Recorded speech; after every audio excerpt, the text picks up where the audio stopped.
मैं 8 महीने की प्रेग्नेंट थी और अपनी डिलीवरी के लिए अपने मायके गई थी।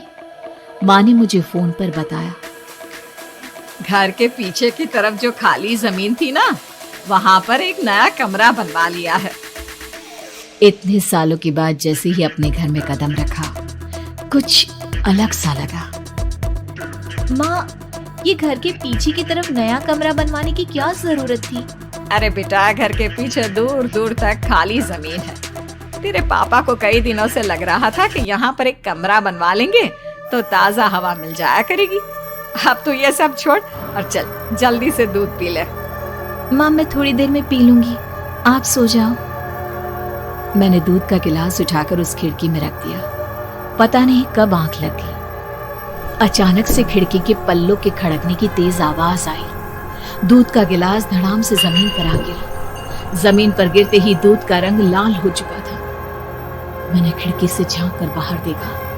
चारों तरफ धुंध अंधेरा था। उस अंधेरे की तरफ से कुछ आवाजें आ रही थी, जैसे छोटे बच्चे आपस में खिलखिलाकर मस्ती कर रहे हो।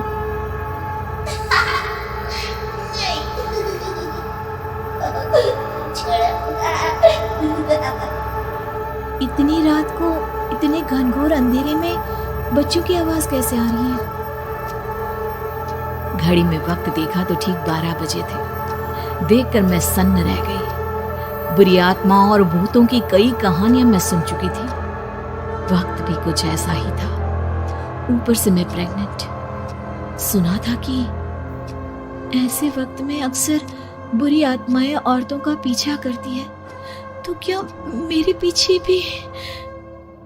पसीने से तरबतर बड़ी मुश्किल से, जैसे कांपते हाथों से मैंने उस खिड़की को बंद किया। जल्दी से जल्दी उस कमरे से बाहर निकलकर माँ के पास जाने के बारे में सोचा, लेकिन जैसे ही दरवाजे की तरफ पलटी, लगा कोई साया हवा की स्पीड से दरवाजे के सामने से गुजर गया। मेरे गले में अटक कर रह गई। मैं जोर से चीख कर माँ को बुलाना चाहती थी, लेकिन वो आवाज खुद मेरे कानों तक नहीं पहुंच पा रही थी। तो माँ तक कैसे पहुंचती?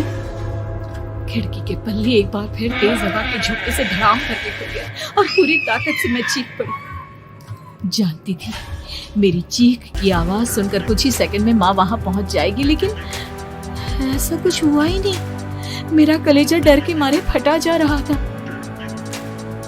आखिर माँ ने मेरी आवाज क्यों नहीं सुनी? इतनी गहरी नींद में तो माँ कभी नहीं सोती।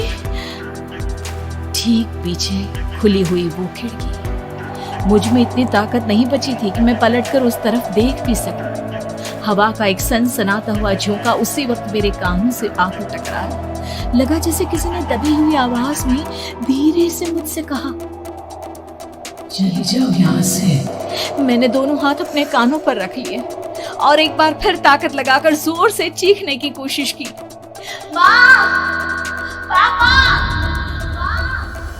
मेरी आवाज उस कमरे की दीवारों से टकराकर वापस मुझे ही सुनाई दे रही थी। जितनी ताकत के साथ मैंने चीखने की कोशिश की थी, कुछ ही देर बाद उससे कहीं ज्यादा तेज और दर्दनाक चीख मुझे सुनाई देने लगी। ये आवाज ठीक मेरे पीछे खिड़की से आ रही थी। वो आवाज मेरे कानों में पिघलते हुए लोहे की तरह गिर रही थी। उन आवाजों में हैवानियत थी।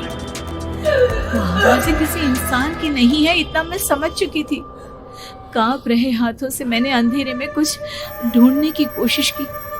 तभी अचानक मेरा हाथ बेड पर रखी टॉर्च पर पड़ा। किसी तरह ताकत लगाकर टॉर्च का बटन ऑन किया, लेकिन ये क्या? सामने दरवाजे पर 3 छोटी लड़कियां खड़ी हुई थी। उनके हाथ में स्टील के चमचमाते हुए चाकू थे। मैं घबराकर लड़खड़ाई और पीछे की तरफ हटी, लेकिन तब तक वो मेरे पास आ चुकी थी।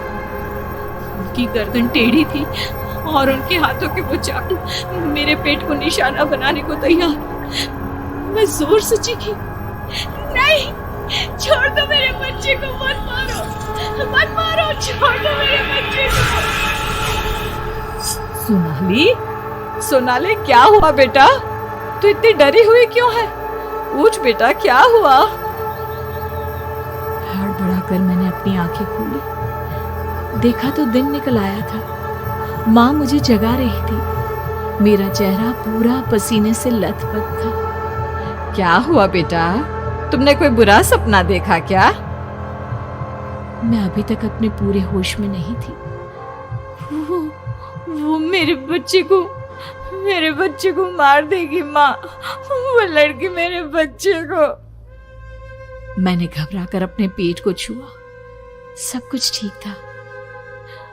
और वो दूध जो रात को यहाँ पर गिर गया था, उसका रंग लाल हो गया था। माँ ने हंसते हुए दूध का गिलास मुझे दिखाया। तुमने दूध पिया ही नहीं, पूरा का पूरा ऐसे ही रखा हुआ है।